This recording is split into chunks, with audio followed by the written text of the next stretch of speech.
often refer to says, as a noun, culture is the ideas, customs, and social behavior of a particular people or society.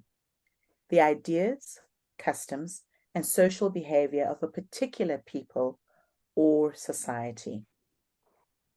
I'm going to ask you your version of what culture means to you. And if you can put that in the chat for us, I'd love to hear. I want to share with you another meaning, but I'm going to share that a little bit later in the day. I want to introduce you to our panel. This morning, we have three incredible women, Genevieve, Karen, and Angela. Genevieve has an interesting parent who decided that French was the way to go. And she is the head of HR at SAP. And of course, as most of you will know, that is an international IT conglomerate. And she has spent quite a number of years successfully in the HR space. But I think what really is her passion is the asset management of humans, and including organizational restructuring, design, policy design.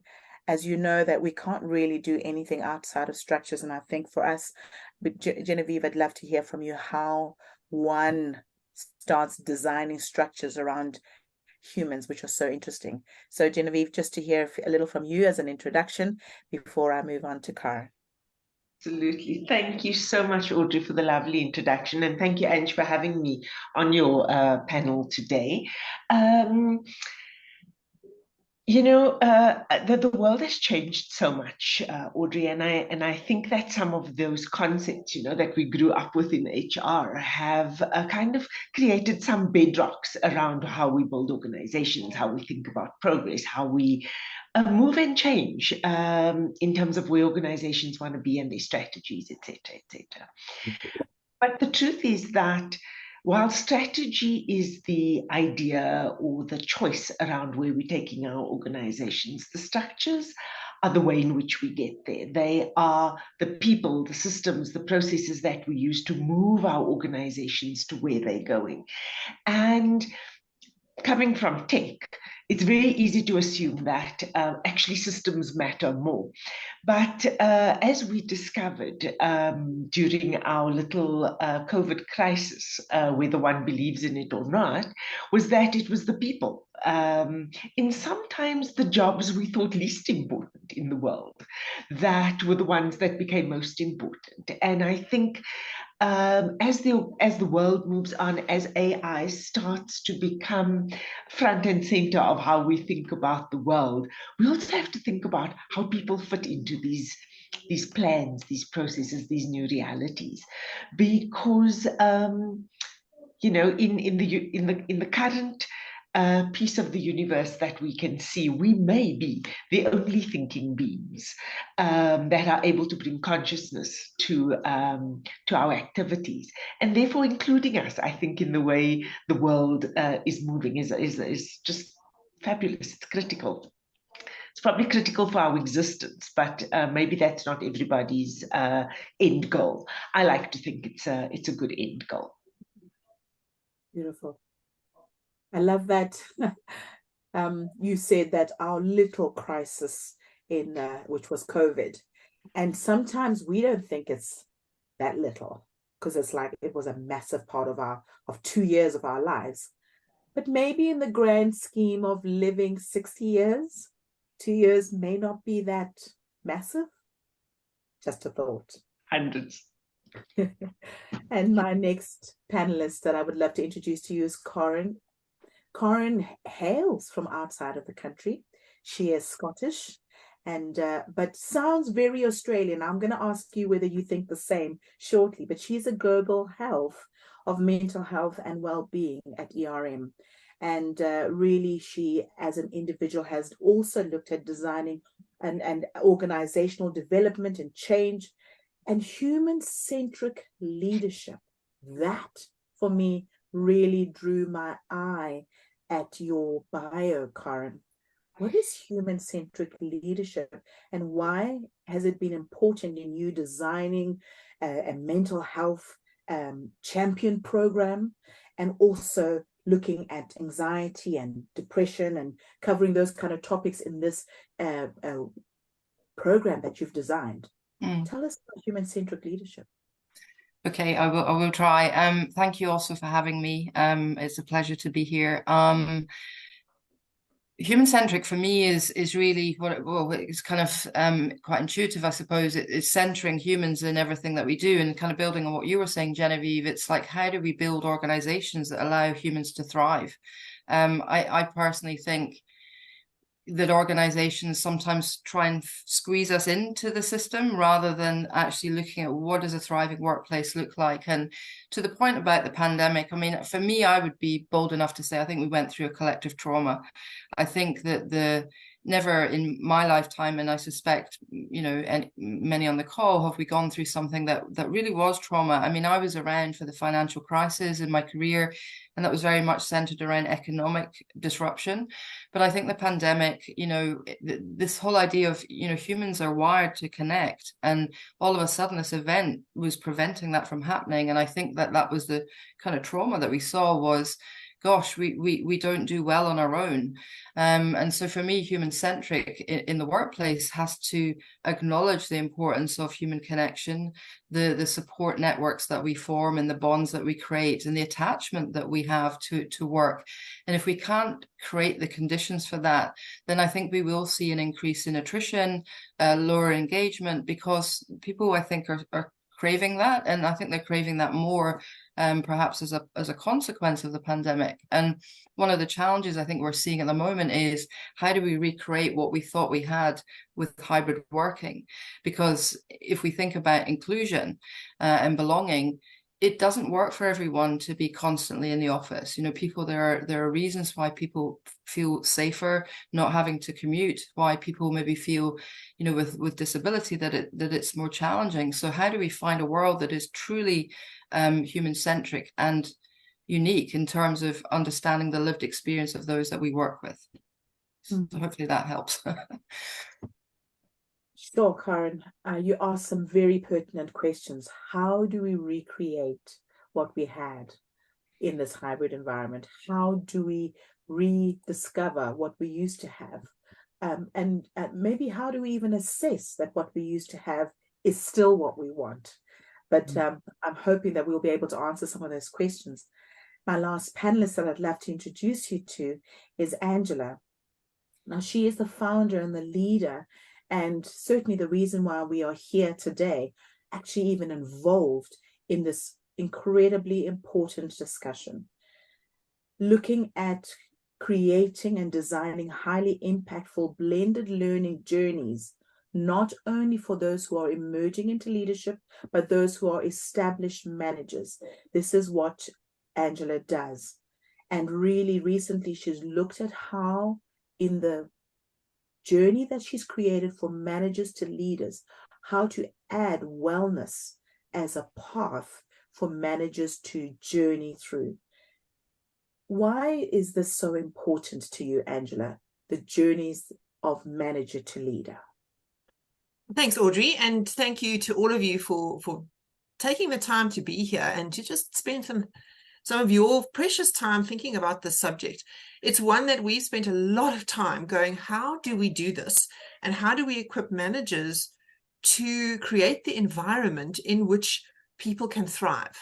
And that's always been the role of a manager, but now it's looking at beyond the normal scope. It's thinking about their well-being in addition. So we've put a lot of work into creating learning and a learning journey for you, for managers, and we've taken it out and given it a test. We've had really good feedback that says that managers are your hands and feet in your organization. Very often we feel like it's HR.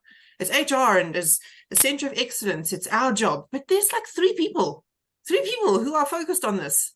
When in fact, if we see our manager community as hands and feet, and we equip the hands and feet, then we can actually make a real difference. It's managers who are able to listen better, to have different conversations, to lean into the discomfort of talking about these subjects. But most managers are ill-equipped. So I'm quite passionate about helping managers, because oh, these poor people, like they've got the stamp on the forehead, but they don't necessarily have a clue what they're doing beyond the functional element of their role.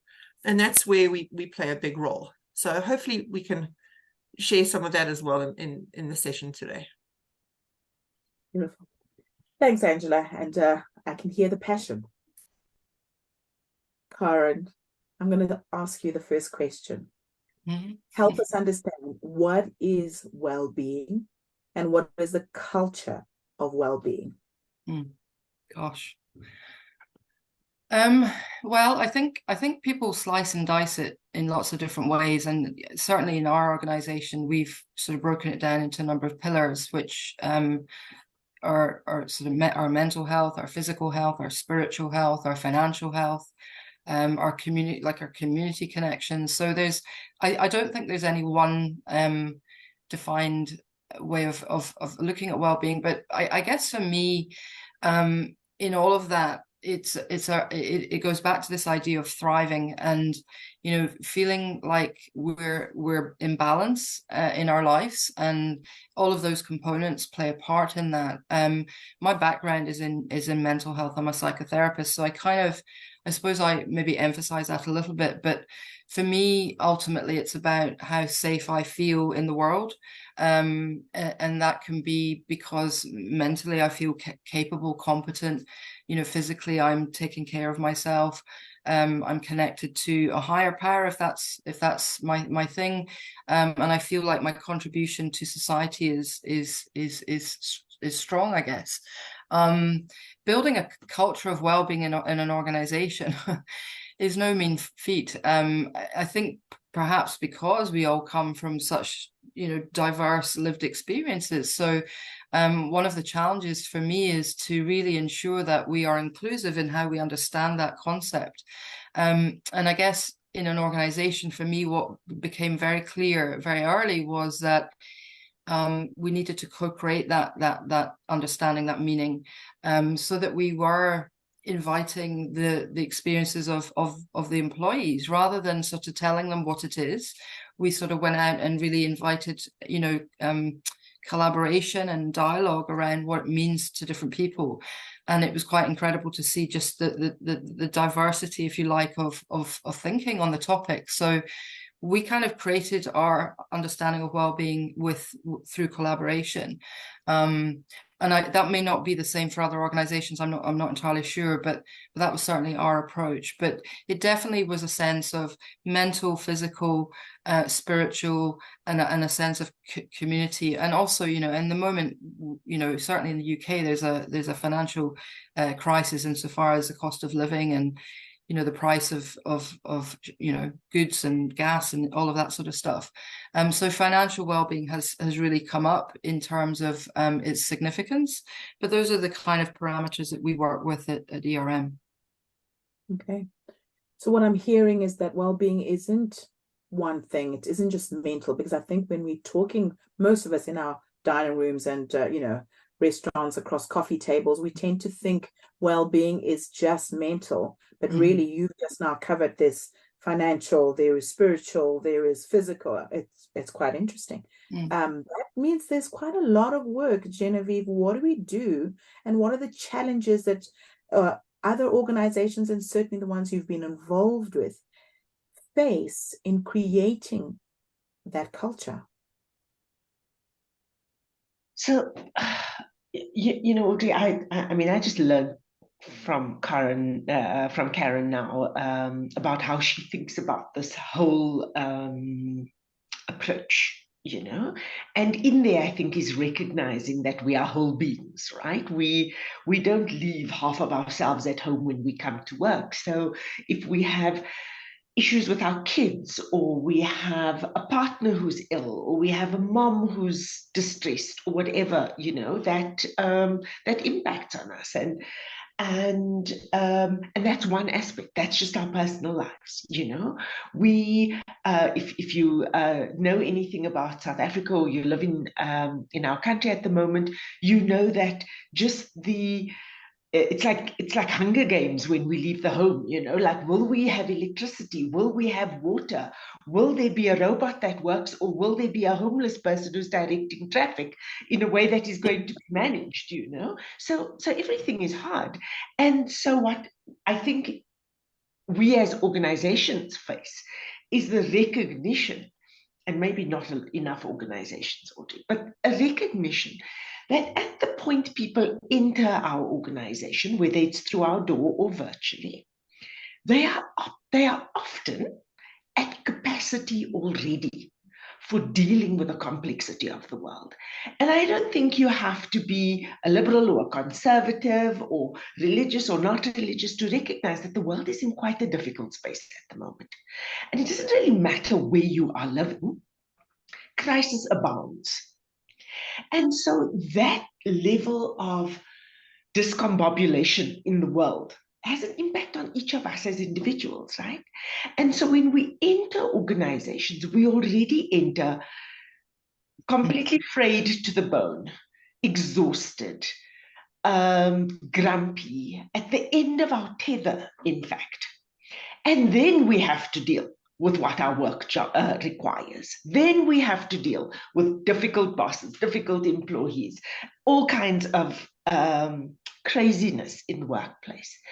And the thing that I think organizations are struggling with at the moment is, how do we balance recognizing that our humans are coming to work at the end of their tether, and then putting them into another circle of absolute craziness, which is, where are organizations going? How are we going to do the things we're going to do? How are we going to cope and sustain and grow organizations in the current environment? Will we exist in the next year, the next 5 years? Will we be able to make our numbers, etc., etc.?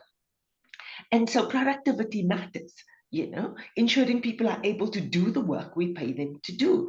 But if we know they're already at the end of their tether, and we cannot create certainty in the work environment because everything is changing in organizations as well, where do we move that burden? And I don't know that I have the right answer for that, but it is something that every organization in varying degrees is needing to think about at the moment.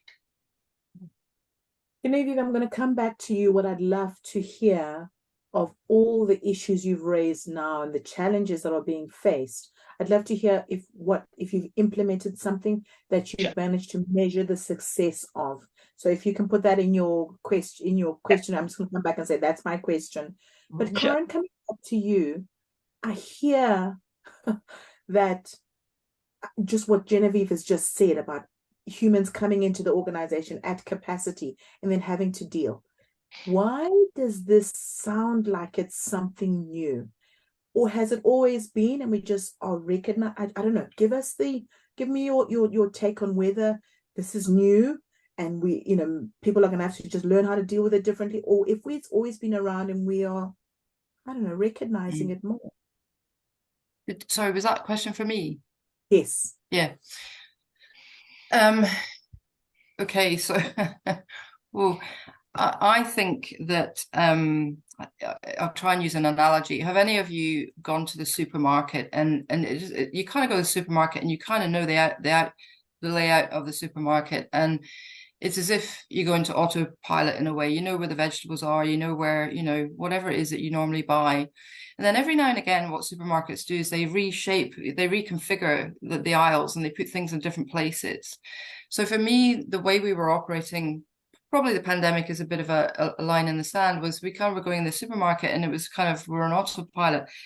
And what happens when the supermarket reconfigures its aisles is that it discombobulates us to begin with. And we kind of don't know where things are, and it's all, you know, a bit uncertain. And then all of a sudden, you start to see things that were never there before, and your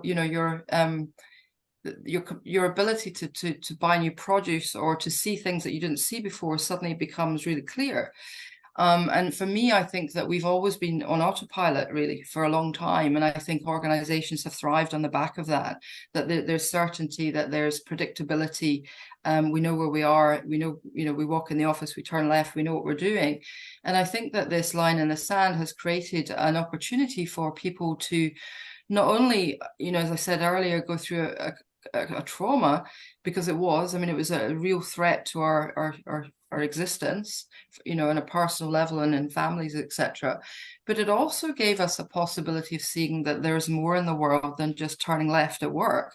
And I think that we're seeing a bit of a backlash now where people are trying to reframe, what does life actually mean? What does it mean to me? What does it mean to my loved ones? And I think there has been this sort of reset, if you like, of expectations that people have of their employers, and also what they expect from their lives. So I think we were walking a little bit blindly for quite some time.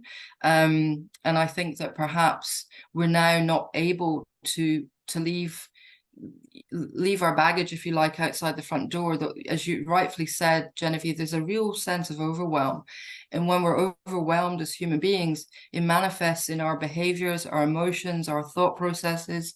It manifests physically. It starts to affect our physical well-being. And I think that there's no denying that people have woken up to that, and they no longer want to just turn left and just get on with it. So to answer the question, I think it was always there, but I don't think it was quite shining quite as bright a light as it is now. And I think it's a consequence of a number of things that people have experienced and gone through. And the world continues to be in turmoil, and we don't do well with that. We definitely want certainty, we want balance. And when we don't have it, we do become overwhelmed, and we're looking for where are safe havens for us, where are the secure places for us to be. And given that we spend so much time in the workplace, I think the expectation has gone right up to say, where is the safety here? Because I'm spending so much of my time here, I have a higher expectation that all of my needs will be met when I walk into work. Very interesting. Karen, just a quick one before I move on from you. Is there an indication that these the overwhelm or the awakeness is age related? I mean, are those who are older and more sure of themselves more awake than maybe the job entrance, if you can call it that, job market entrance?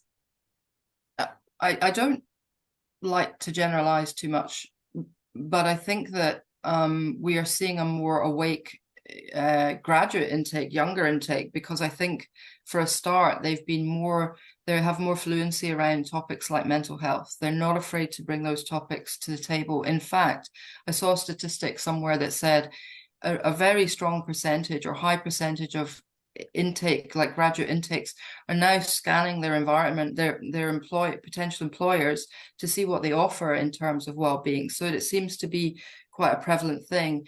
I still see some of the older generation, of which I would put myself into, a bit stuck in the weeds with, well, back in my day, there's still that mentality that back in my day, we had to just grit it out and we had to get on with it. And I was on a call yesterday where I saw this kind of playing out. And I think that, that's not to generalize that everyone in that, generation is the same, but I do see some not conflicts, maybe too strong of a word, but some rubbing up against each other in the sense of certain generations not understanding this importance of talking about mental health more, as an example. So I don't really know is the answer. In my organization, I certainly see some of the older generation still thinking the best way to get through life is just to put your head down and get on with it. But I'm seeing, a lot more of the younger generation challenging that, questioning that. And I'd say the people in their sort of middle of their career, I'm also seeing that as a precursor to some of them making big decisions about whether they want to stay or whether they want to go and find something that creates more balance. I certainly see that with parents of young children.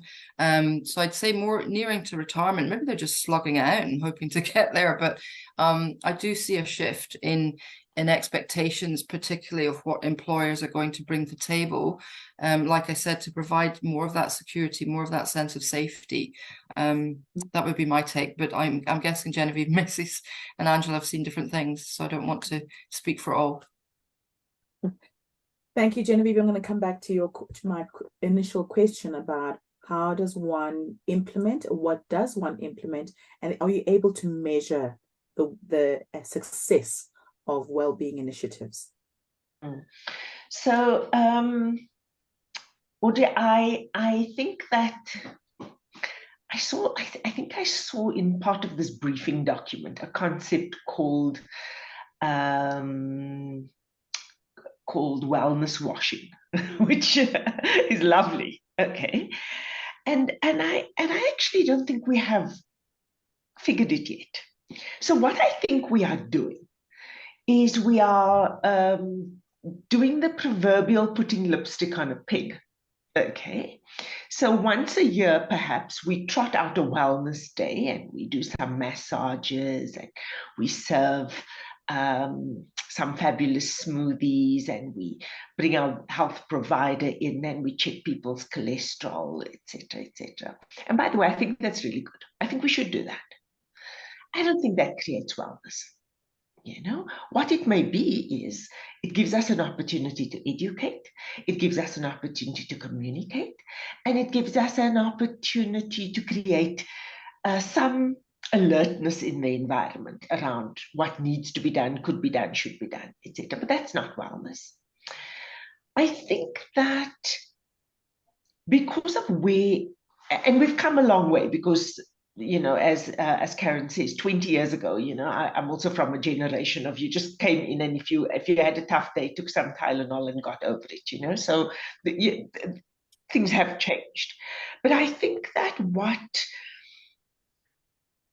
what organizations are doing from a wellness point of view, when that works or that can work, is dealing with a couple of things that recognize, understand, and communicate where challenges arise. So if we talk about the things that are happening in the world in a congruent way, so that we do not create this idea in people's minds that you, an individual, are struggling with a imaginary illness, okay, because you are not tough enough to deal with it.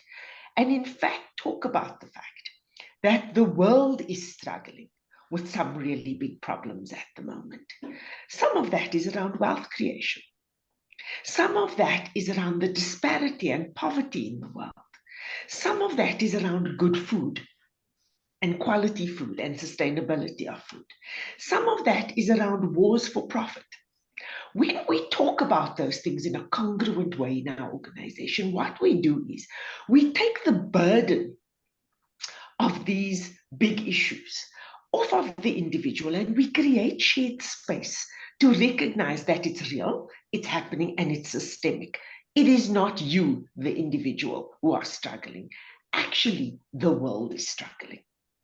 And when we create the spaces to have very honest conversations about these big things, you know, the changes that are coming, the potential problems around civilization at the moment, then we create safe spaces to articulate the importance of resilience, the importance of understanding our world, of carving out the pieces we can impact and influence and not attempting to deal with everything all at once.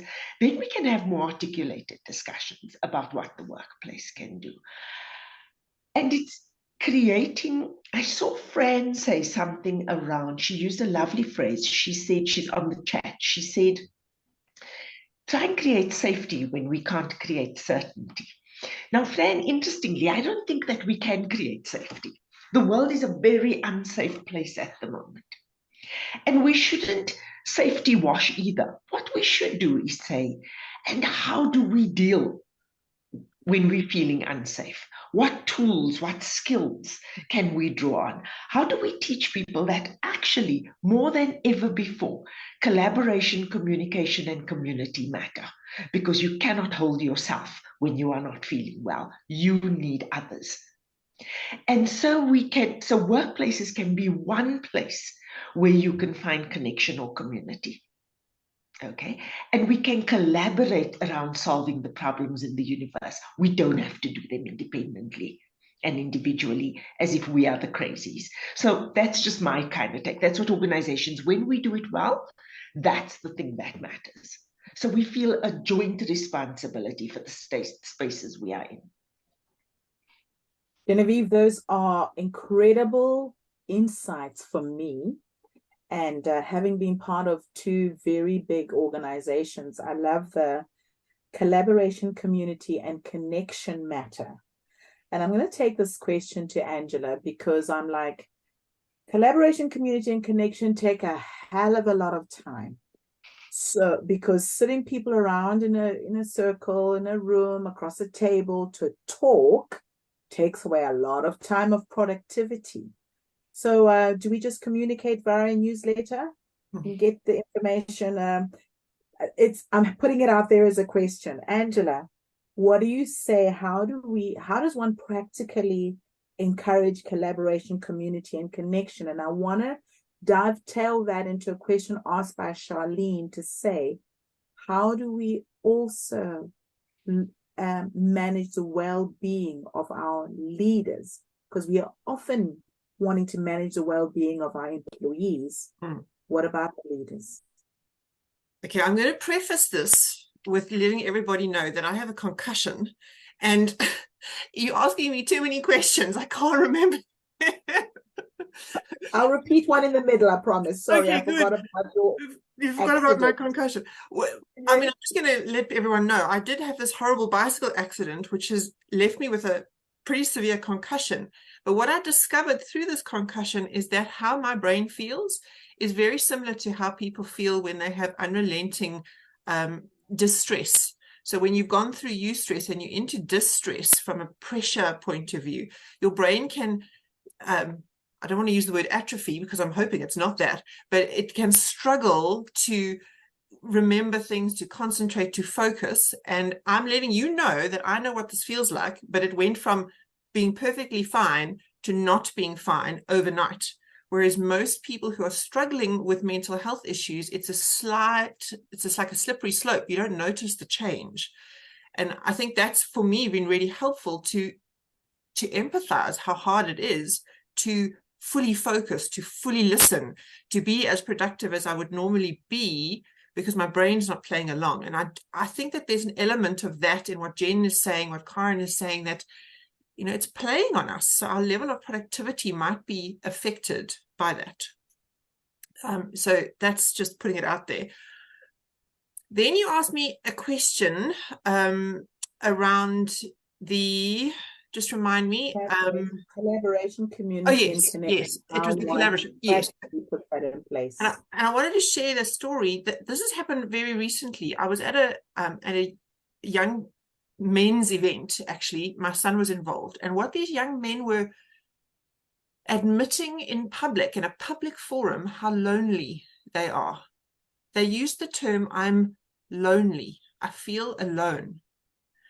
And then 2 nights ago, I had an older man contact me. He saw one of my videos and he said, I am lonely. These are two men at the opposite end of their lives. And I mean, he's not representing all people, but I think loneliness is a very real part of our feeling of disconnection.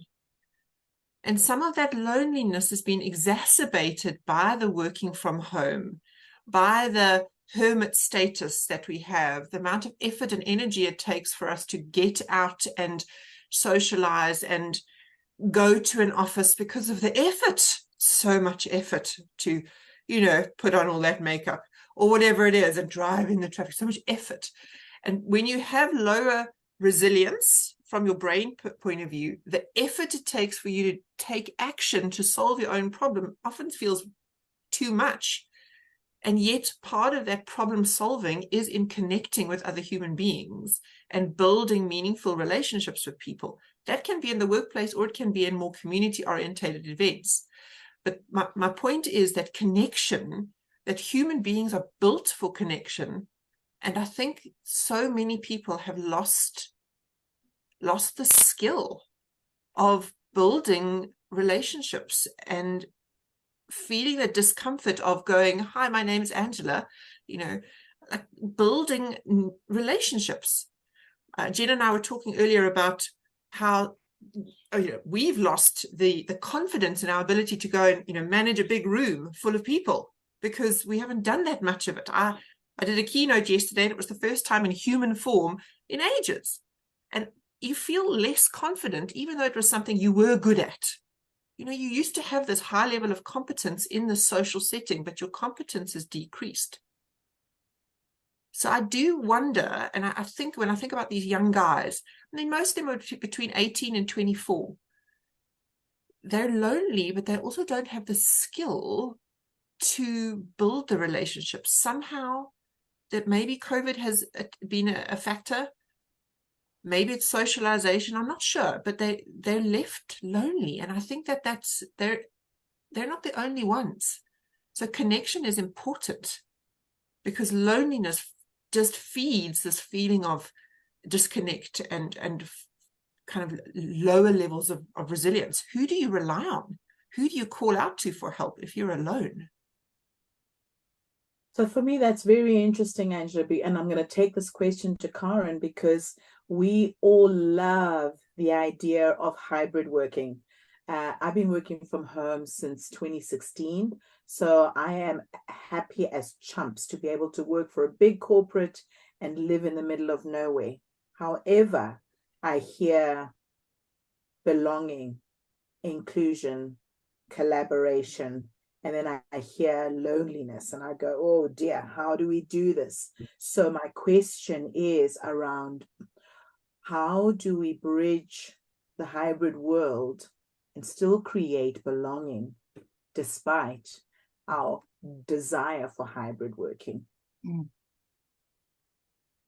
Before I answer that, fun fact, it was not funny at all actually, but research shows that the heart of someone who is lonely can end up being more damaged than the heart of someone who smokes.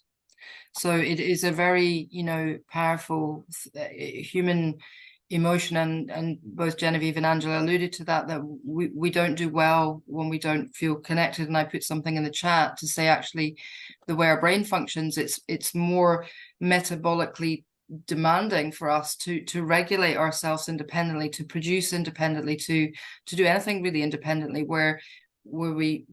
whereas when we belong, when we have support, we're actually far more efficient. So it's a very, for businesses, it's a very important question to be asking.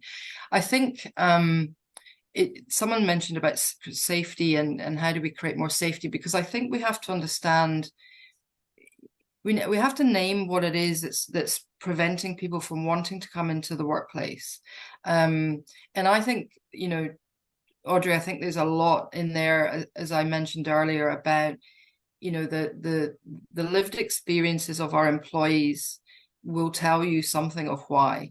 But I think that for organizations to really grasp the challenge that they're facing, and I think most organizations want people back in the office, is what gets in the way for you.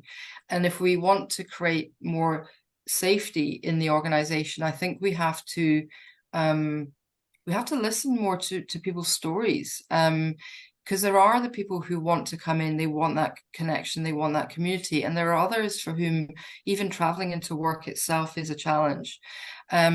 So I think that we have to listen more. I mean, I'll be honest, at ERM, there was a kind of diktat, you're going back in, and this is the expectation. And I felt that was a little bit excluding, because it wasn't really getting to the heart of, well, what is it that stops you or prevents you from coming in the first place? So I think there has to, and efficiency is often cited as being part of it. And I think for some people, hybrid working is easier because they may have had 10 years in the organization where they've done all the face-to-face stuff. So they feel like they've built the connections. But again, it's a question about, role modeling as well for people who do want that, new graduates. Some of them came in during the pandemic, have never met anybody. So I think there's a need to, really understand as a community, as an employee base, what's driving the behavior, and is there a way for us to support people who want to be in more, and a way to understand the reasons why others may not. So that we normalize this human experience. I mean, as I understand it, the human brain takes something in the region of 9 to 18 months to rewire itself. So, for example, if you have an addiction, for example, it can take that long for you to no longer feel that connection to whatever substance you were using. And I sort of think, well, the pandemic that was kind of the time frame. We went from, some countries, like you look at Victoria and Australia, we were in lockdown for months and months. And in that time, I think we have to appreciate our brains started to change and adapt to what was the new normal, which was not going into work. So, Angela, when you talk about it, it's different now to go into a room and have presence and something that you were so comfortable to do before. Your brain's adapted to the new normal, if you like, and we need to ease people back into whatever it is that we think is the right way to go next. But I don't think organizations were that mature. I think they were kind of thinking, well, we just want them in, and I'm imagining partly to do with rent and partly to do with the perception that we're more productive when we're in the office, etc. But there was never a conversation about it. Not in the clients I work with and the experience that I had. And I mean, Martina, I think taking breaks to socialize, to re-enter the world again is really important. I agree with you. And we don't play very much at work. And by that, what I mean is we don't really have these moments of joy and spontaneity that we need. And I think that if we're going to recreate a world, an organizational world where people want to be back in there, they need to see something looking a bit different. They need to know that there is space for that connection, that, there's not this bums on seat mentality that often you see when people are in the office. So I think the conversation's not been had. And I think it would be really powerful and important and inclusive to say, what are all the reasons why people are struggling before we start looking at solutions. Mm-hmm. Thank you, Karen. That is, what are all the reasons? What are the conversations? So Genevieve, I'm going to ask you two quick questions. How are you implementing conversations in your organization? And then secondly, and maybe you can swap those two around. As the director of HR, you're a leader in your own organization. Who is looking after your well-being? So I'm going to take the second one second because I have to think about it. I actually haven't, so that's a good one. But I don't want to dismiss it. So let me hold on that. On the first one, what we've started to do, Audrey, which I really think is a whole new generation of organizations, is we have something, and we've built something at SAP, and we are 120,000 people worldwide, right? And we've started to develop what we call employee network groups. And those network groups can be around many different things. Sometimes they're around race. Sometimes they are around gender. Sometimes they are around sexual orientation. So we have hosts of network groups in the organization. And what we do is we both fund, provide executive sponsorship for, and we create platforms for these groups to address topical issues that they think impact them in various ways. Okay, so if I look at our employee network called BEN, it's our Black Employee Network. It's a global network. And what we do is we create opportunities for people to participate in, raise issues in, have talks about, have master classes, think about, engage on issues that very specifically impact Black employees, in a largely European organization, where organizational issues can be discussed in an open and supportive way, where we create executive sponsorship for these voices so that they are amplified in the organization, and so that concerns, issues, frustrations in the organization have a light shining on them, and also have an active agenda in the organization. And we do that across different areas, as I say, for women, for the LGBT community, etc., etc. So that's one of the ways we create community. Okay. The second thing we do is we create SAP are so good about having a couple of things that are really the same thing. So we call them fireside chats, we call them coffee corners, we call them connects, we call them all hands. And what those are in effect are engagement sessions. And those engagement sessions are really about us going into these conversations without an agenda and saying, what are the things our people want to talk about? What are the things they want us to talk about? What are the things they want us to think about?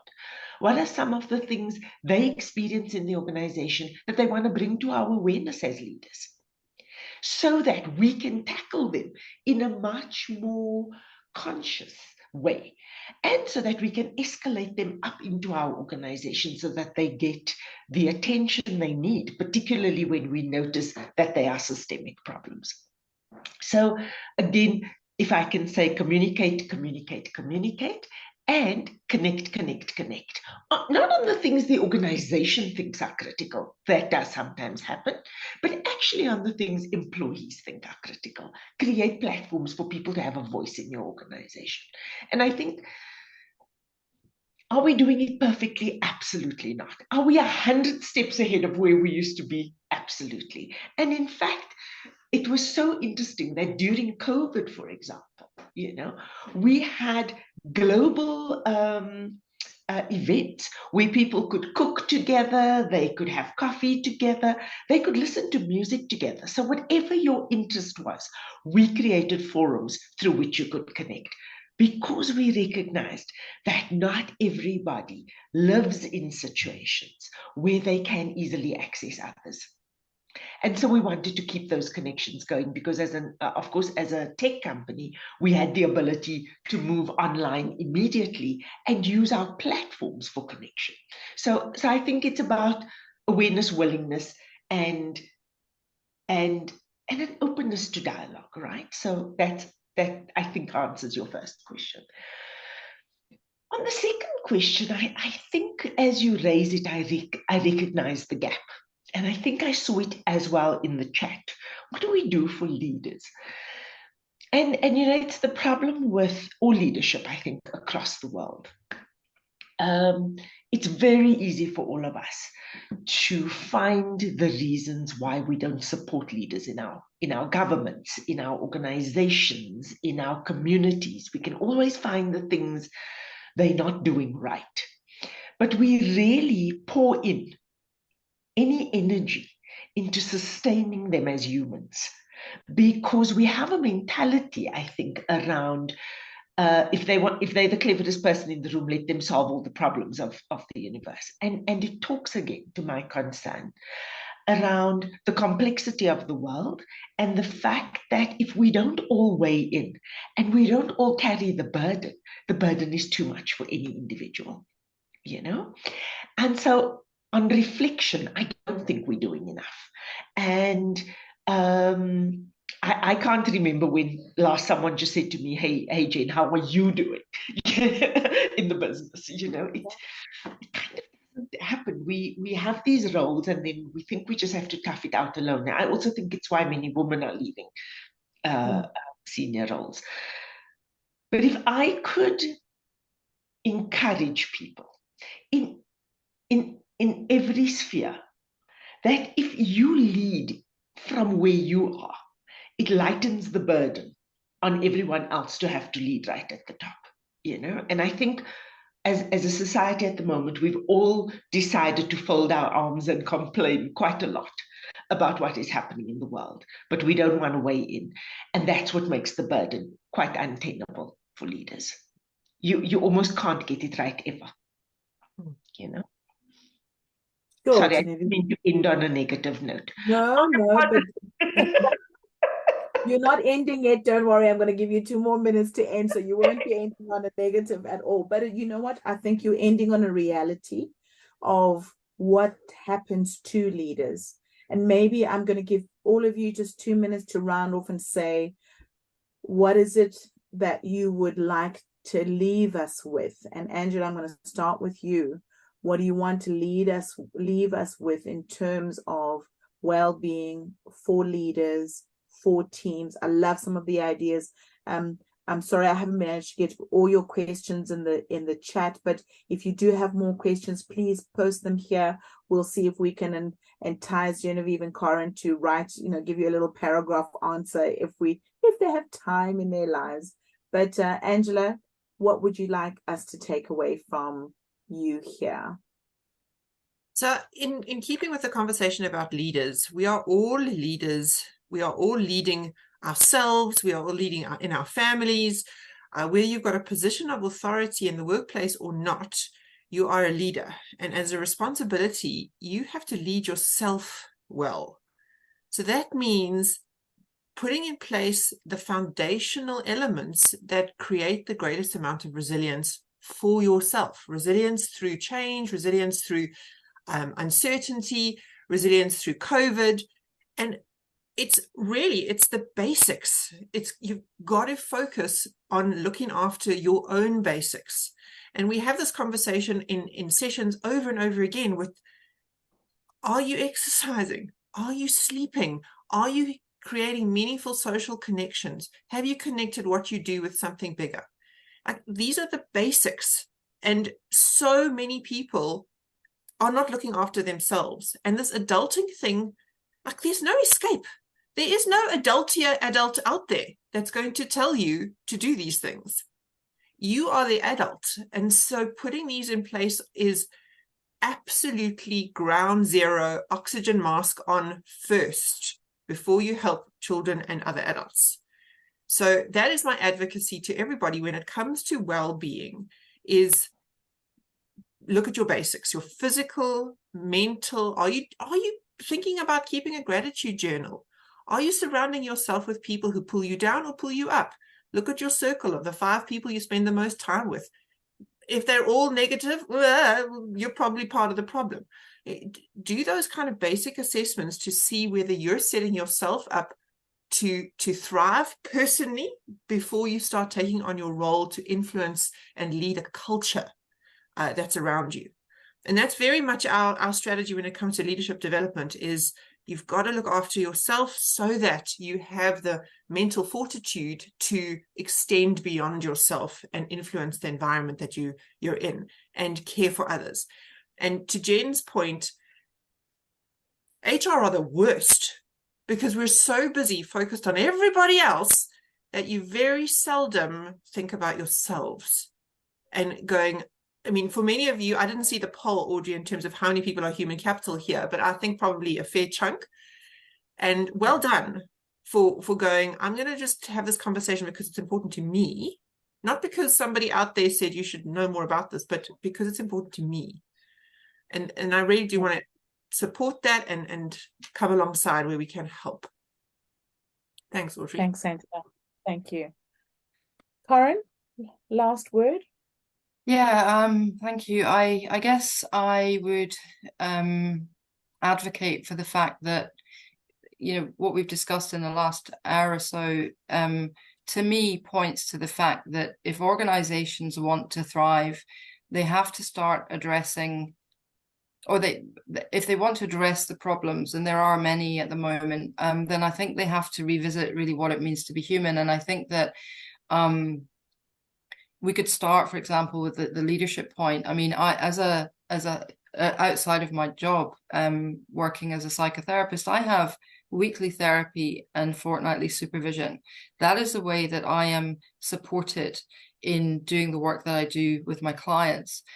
How come leaders don't have, therapy and supervision or something of that nature? So maybe one solution is for leaders to find those spaces where they can just breathe out and they know that they're in the company of others going through similar things.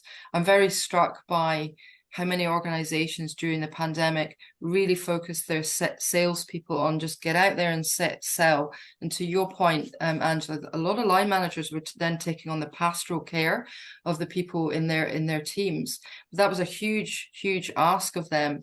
And there was no space for them to have, supervision, therapy, support. I'm not saying they need to go into therapy, but to set some kind of model up that allows for leaders to go to a place where they can just share would be, problem halved and all that. So I think we can be more sophisticated in the way that we support our leadership groups. that would be my takeaway. Beautiful. Thank you. Genevieve, your positive last point? Indeed, and thanks for giving me that. I didn't and realize which rabbit hole I was going down. But I think and mental health is part of the reality of being aware of which rabbit holes you go down. But you know, Audrey, for me, I think my perpetual appeal to people, you know, is be kind to yourself. It's tough out there. It is so tough out there, and some days you'll do well. And some days will be an absolute mess. And it's okay, you know. We attempt for consistency, not perfection. And so do the stuff you can do. Do it consistently, do it with a good heart, do it with a smile on your face. And recognize that other people are living as complex a life as you are.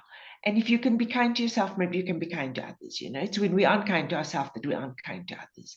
So if nothing else, if you can do nothing else, be kind to yourself. That is beautiful. Thank you, Genevieve. I am going to release you because it is now 10 o'clock. Thank you so much for joining us.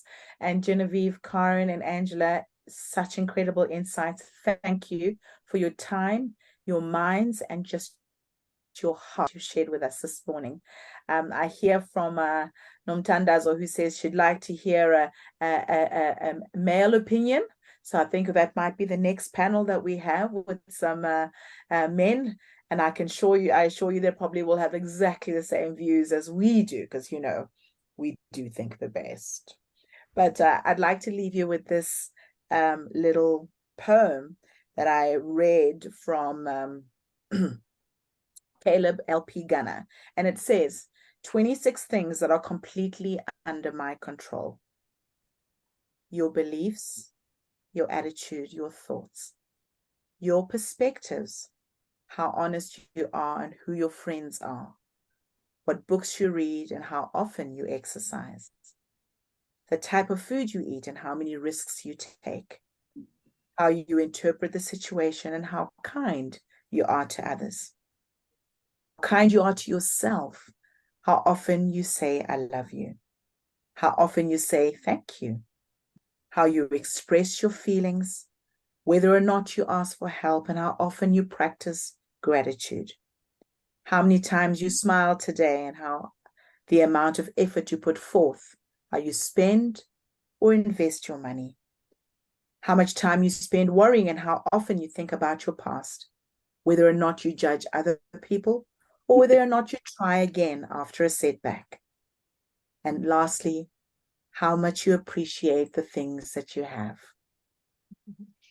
Have a wonderful week and thank you for joining us. Please, could I ask you to just take 20 seconds in the chat? I've added a link to just give us a survey, and that will just help us make sure that the next time we see you, we will be even better. Please, could I ask you to just fill in that little survey? And thank you so much for being here today. Have a wonderful week further. Thanks very much, Audrey. Thanks, Jen. Thanks, Karen. Thank you.